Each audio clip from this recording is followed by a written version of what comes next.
Welcome back to Financial Therapy. It's not just about the money. I'm personal financial planner, columnist, and financial therapist Rick Kahler. Research tells us that 90% of all financial decisions are made emotionally, not logically. For nearly 4 decades, I've been helping people make better money decisions. So what makes my financial worldview different from most financial experts? I blend the nuts and bolts of financial advice with the emotions that drive making them. Good money decisions are not just about the money. So let's get started with today's episode. Well, welcome back to another edition, and I have a treat for everybody today. We have Bari Tessler, who's appeared on the podcast before. She's actually our frequent interviewee. We don't do too many interviews on the podcast, and that's very selfish. The reason that we don't is it takes more time to arrange an interview, right? And when I'm just talking to myself, I can just say, I feel like talking to myself. I think I'll do a podcast. So I don't think Bari needs a lot of introduction. You can listen to her story in the first 2 podcasts that we've done. I don't know. I was thinking last night whether to refer to you as the mother of financial therapy or the grandmother of financial therapy. And I think mother is more appropriate. I think I'm more mother than grandmother, even though, at 54, I have friends that are grandmas, right? But I'm in my 50s. So there are some grandmothers. They weren't calling it financial therapy, but they were doing related work, similar work. They definitely set the path for us, for me. So I think I'm more mother, and I'm, mother of a teenager. So I'm still mother, even though I'm, in my 50s. Yeah. And I put you at 53. So I was a step behind.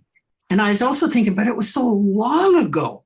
I mean, you were like one of, if not the first, you came up with the term. And of course, we know it wasn't you specifically. It was your husband. But nevertheless, we'll credit it to you.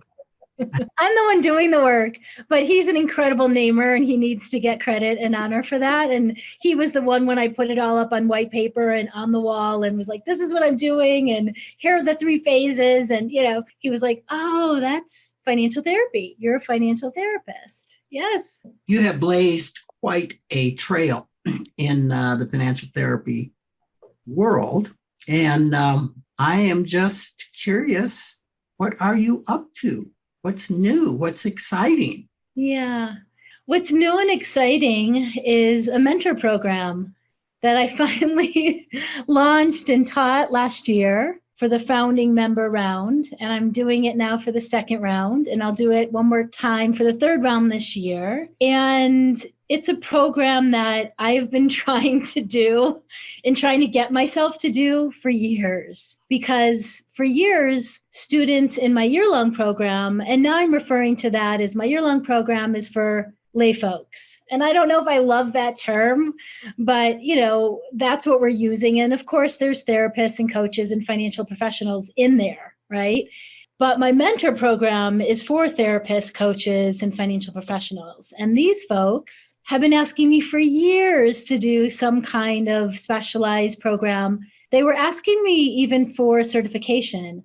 And I kept researching certification over and over and over and getting to the end of that road and coming to a big no for so many reasons we could talk about. But it finally happened. I thought I would do it when I turned 50, and then it just didn't happen. I wasn't ready. And it was when I turned 53. So last year, I was finally ready. And I have a dear friend, Danielle Cohen. She was my photographer. She is my photographer still. She did my book cover. She did a magazine that I was on the cover of, all my website stuff. I met her because I hired her as my photographer, and she's become one of my closest, dearest friends, and our families are friends. And her and I do a little mini mastermind. I don't know. We don't call it that. We meet as often as we can to talk about our businesses and what's going on and what's working, what's not.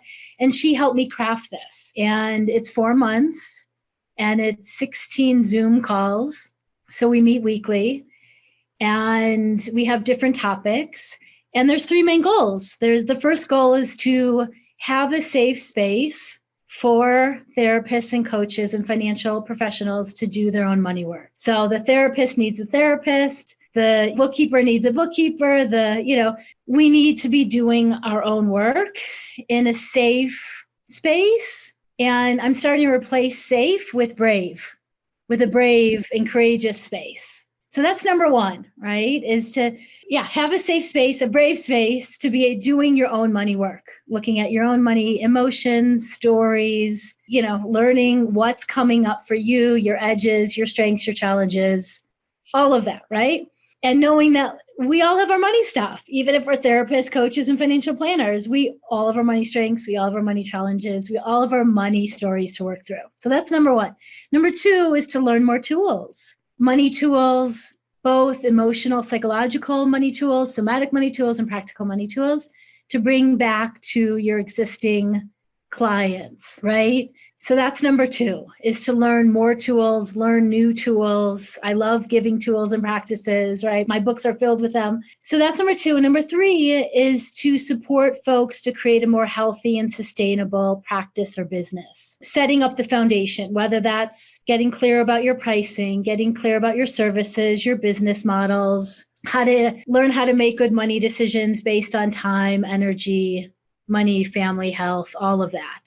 So those are the three things. Those are the three goals of the mentor program. And that's what I did the first round. And it was so interesting because the first round, my goal was 20 people and I got 40. And then for the second round, I was like, oh, well, my goal is still 20, but I'll get 40 because I got 40. I wound up getting 17. And it's teaching me that I really like a smaller group a little better. I mean, 40 was wonderful. I have mentor guides that help, and there's a few guest teachers. You came in the first round. You were one of our mentor teachers. I switch it up each round. But I'm realizing with this second group that it's smaller and more intimate. And so I'm getting to know everyone. We're just the first month in, but I'm getting to know everyone well.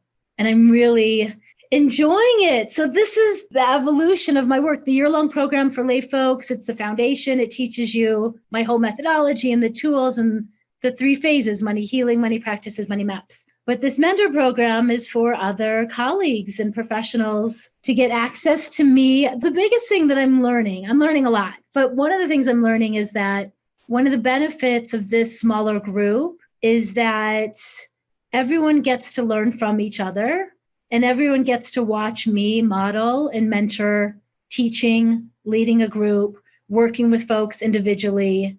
And that's really where a lot of the learning is, because each week we have a different theme. And it's basically, I'm saying, we're going deeper in all the themes that are in the year long or that are in my books. And, 1 week is money emotions. 1 week is financial identity. 1 week is somatic tools and trauma-informed work. Every week it's different, but I tell a story, I give a little teaching, and then I open it up and I'm like, who is brave today? Who wants to ask a question based on an issue or something that you're working on personally? We start there. And then whenever I bring in a guest teacher, I'm like, okay, you can ask questions for your own stuff that's coming up and also for your clients. But I'm hearing that a lot of the learning is happening through me teaching and me getting to mentor and do it live in that way. And unlike you, who can record tons of podcast, audios by yourself alone, and be happy as a clam, I can do that for, I can talk to myself for a little bit, but I really need interaction and engagement and students and mentees. And I love the live questions and the call and response of that and supporting people live in the moment. And I'm supporting them. I'm also giving larger perspective and teaching so they all get to see and watch and learn from. That's a lot to unpack. Well, let me give you some credit before we unpack that. I mean, Rick, you and I have known each other, I don't even know, 18 years, 19 years, something like that. And you just have been such a support person for me from day one. I felt like you saw me, you got me. There was just love, and support. And I'm so grateful. I'm so grateful for you. I'm so grateful that we've been able to continue interviewing each other and bringing each other in and collaborating for so many years. Yeah, it all started with a cartwheel, but you'll have to go back to a former discussion to understand that. Yeah, it all started with a cartwheel. Me doing the cartwheel. Yeah, it wasn't me. That would not be pretty. Oh man, Barry, you just said so much. And it's so cool to watch the progression of your work. And it just resonates so much with what you said. And just to address a little bit, I don't know if we talked about this or I told you this before, but yes, I talk to myself a lot. And I've learned to do that in the pandemic, right?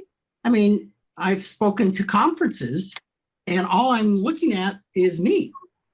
And there's maybe a few hundred people there. And so I've gotten used to that. And my wife is like, who are you talking to in there? You're just laughing and sounds like you're having a good time. And I had one of my associates say, listen to this, Rick. And she turns on a podcast. Do you hear yourself laughing at your own jokes? I said, what else am I going to do? Anyway, so the one thing that you said, Barry, really strikes me, and that's the power of group. Yeah. And I guess that's on my mind because I've spoken 8 or 9 times to the American Group Psychotherapy Association. And you can get a whole degree in mental health around group, how to lead the dynamics of group. Group is how I was raised in the mental health field, raised in therapy, raised in recovery. I did group on and off for 25 years. And it was more of a psychotherapy oriented group. Okay. And that's the only type of therapy I thought existed because I hated one-on-one. And so I don't feel that way anymore. But there is such power. And when you said that they learn from each other, yeah, that is so true. Yeah. Because as you said, when you're working with one person, you're working with everybody in the group. Mm-hmm. Mm-hmm. Or they're getting to see someone who's like their mom or their sister or their brother, right? Or their partner. Yeah. Group affords so many things you can't do, like with this group that I'm going to speak to soon of the group therapists. I do this real money exercise. Well, you can't do that one-on-one very easily. There's just some things that lend themselves to a group. Yeah. So I think that's a brilliant way doing your own work that's more powerful than just reading it in the book or even doing one-on-one. I mean, I've done groups from day one. 21 years ago, when I started teaching my methodology in little groups of 10 people, it was a group. I would occasionally take on some private clients, or over the years, I'll open up 10 slots. Be like, I have 10 slots. And, mostly women and some couples sign up for that. And every once in a while, I'll get one guy. But I've done groups from day one for so many reasons. One, they're more affordable. They're more affordable and more accessible. Yes. Right? They are. Yep. Right? And they're more accessible and more affordable. And then they give the host, the teacher, the facilitator more money. So it's this win-win. It's more affordable for the community. And then you get more per hourly rate, So that was part of why I did it at the beginning. It was all those reasons: more accessible, more income for me, and that we just learn to unshame in groups by seeing other people, by seeing I'm not alone, by seeing mother, father, sister in other people, all of that. And so I've been groups. Now, they're not psychotherapy groups, right? So they're more group coaching and education. And if someone's having like a really big reaction to me, which they don't usually bring to me, we have, clear community guidelines, like go bring this to your therapist. If transference is happening, go bring it to your therapist or your friend to talk it through. Occasionally, my team will hear them out, like what's going on. That's really unusual, right? Right. But I'm not really doing interpersonal dynamics, like, oh, I'm triggered by you in the group. Right. Let's work that out. Yeah. I'm more working on them individually, and then they're all learning from each other and supporting each other. So there's a lot of support happening, some feedback, there's cross-pollination with the different groups. So at some point I was like, oh, I'm just going to do therapists, or I'm just going to do financial professionals, right? And then I realized, wait, we all need to be in the room, learning from each other. We all have strengths, we all have challenges, we all have missing pieces. And the therapist wants the bookkeeping trainer, or financial coach in the room. Maybe they'll work together, or they'll refer clients to each other. Or so there's also the cross-pollination of these. But it was so hard for me to figure this out. I was like, it has to be certification. Then I realized I don't want to oversee people in that intimate of a way where they're using my name. They're under my umbrella. Like, me, I don't like to be under any umbrella. So why would I, right? I mean, I chose to get a master's degree, jump through all the hoops of internship, 150-page thesis. And then when they were talking licensure, I was like, no, I'm not going to, no. And then similar to, I was doing my work for many years, and then the Financial Therapy Association came to be. And while I refer to them, as go, in the back of my book, or go study with them, I'm not under their umbrella. I don't want to be under anyone's umbrella. So why would I create an umbrella for other people to be under? And I just got really clear, these three groups, and they're all different, and there's also healers in there. There's some folks that come in and are under that category and want to be a part of this training too, because money conversations are coming up with their clients so much when they're doing chiropractic work and body work, or when they're leading retreats.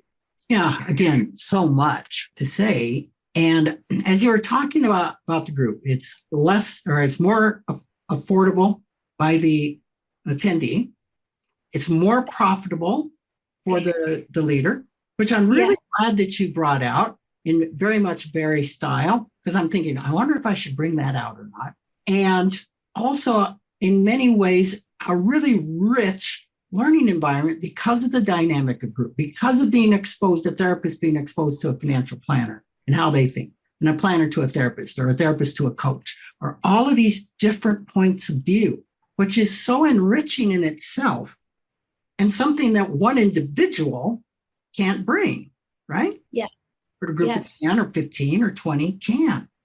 And I just look at that, and it's just like, I think this is a huge win-win way doing your own work. Yes. And let me clarify that a little bit more. And number one, when I first started my groups, I think I was charging $150, for a group for 6 weeks. And then it grew to 200 and 300, and right. So it was way more affordable back in the day. My year-long program is $150 for 6 weeks. Yep. Wow. How did I miss that bargain?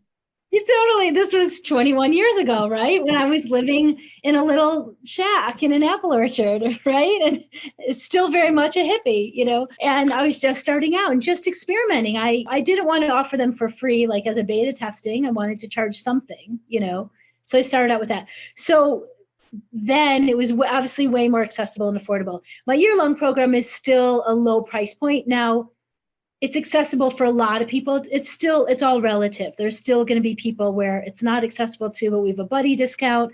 So that program is still more affordable to do in group. My mentor program is more money, right? It's $3,500 for a 4-month program. Or if you're an alumni of the program, it's $3,000. If you're not an alumni, you've never taken my program, it's $3,500, and you get all my content from my program, my 12 modules, my whole library, everything, right? So I just want to give a little more context to it, right? I have different price points at different levels so that it can serve different people in the community, right? Who are at different income levels. Right. And for a professional, I mean, they're getting a twofer here. And one is doing their own work. Yep. And the other one is a professional benefit. Yeah, it's a write-off. It's, it's a tax deduction. Yes. I will raise the price at some point again. I've been incrementally raising it. But while I'm still exploring it all, even though I feel like I got it on the second round, it's both personal work and professional work. Yeah. And that's a I've preached this to planners for, when did I first do the research? In 2008, that when a financial planner hires a planner and pays a planner to do planning for themselves, it's a twofer. Not only are they getting personal financial planning, but they're also getting a chance to get on the inside of somebody else's practice. Yes. And see how they do that. Yes. And there, to a planner, can be a benefit of saying, I like that. That's why I don't do that. But it's hugely beneficial. It is. And another piece of this is that you have to get really clear. And I had to get really clear on what I'm good at and what I'm not good at. And I've been doing that for years, right? So when I thought of doing the certification, it was like, oh, I'm going to train people and they're going to have to meet certain requirements. I'm going to have to do a checklist and they're going to have to be proficient in this and that and so on and come back to me. And then every year they're going to have to renew that. And I'm going to have to, just more overseeing. And I was like, I think I would be horrible at that. And I'm not academic and not theoretical in any way, as you know. So I'm so experiential. And I've been at this for so long. And there's so many things related to this. And I could teach for hours and work with people for hours. So I was like, that's what it has to be, a mentor program, more of a mentor mastermind. Someone called it a financial therapy, a private financial therapy mastermind or something. Mm-hmm. I don't know. We haven't hit on exactly what it is. But if you're going to do a training like this, you have to use your skill set, your native genius, and know what you do well and know what you suck at. Well, you probably made a very good decision in foregoing the certification. I remember when I was part of this group that we called ourselves the Pioneers. And Dick Wagner was part of it. And Elizabeth Chaton and Gail Coleman, etc.